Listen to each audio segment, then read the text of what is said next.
Friends IPL 2026 సీజన్‌లో భాగంగా royal Challengers Bengaluru అలాగే పంజాబ్ జట్ల మధ్య ఆదివారం మధ్యాహ్నం మ్యాచ్ జరిగింది. 23 పరుగుల తేడాతో విజయం సాధించింది బెంగుళూరు జట్టు. ముందు బ్యాటింగ్, ఆ తర్వాత బౌలింగ్‌లోనూ సత్తా చాటింది.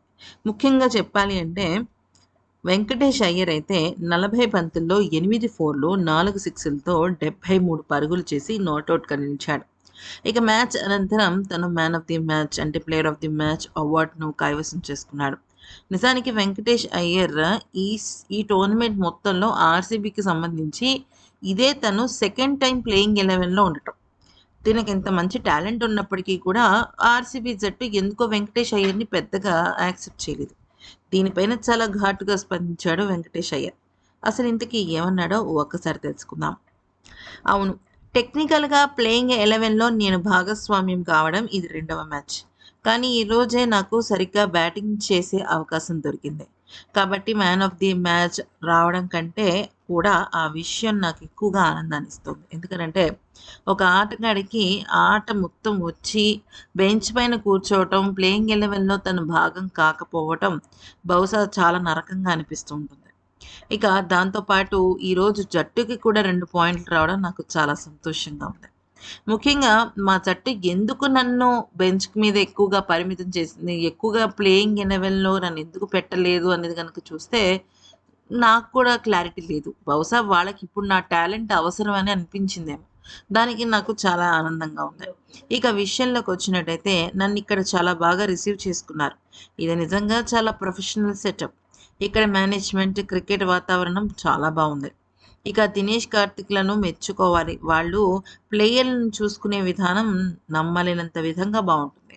అన్నిటికంటే ముఖ్యంగా ఆర్‌సీబీ ఆడే అగ్రెసివ్ క్రికెట్ నన్ను బాగా ఎక్సైట్ చేస్తుంది. నేను కోల్‌కతా జట్టులో ఉన్నప్పుడు చాలా కాలం ఆ జట్టులోనే ఉన్నాను. నాకదొక హోమ్‌లీ ఫీలింగ్‌గా అనిపిస్తుంది. కోల్‌కతా జట్టుని మించి ఇంకొక జట్టు ఏమైనా ఉందా అంటే అలా నేను చెప్పలేను.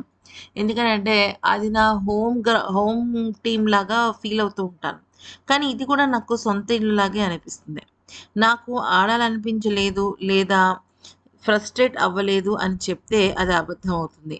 నేను మైదానంలోకి వెళ్ళి ఆడాలని చాలా బలంగా కోరుకున్నాను. ఎందుకంటే మాలాంటి ప్లేయర్‌లకు ఐపీఎల్‌లో ఆడటమే పెద్ద అవకాశం. అటువంటి అవకాశం మాకు రాకపోతే చాలా బాధగా అనిపిస్తుంది.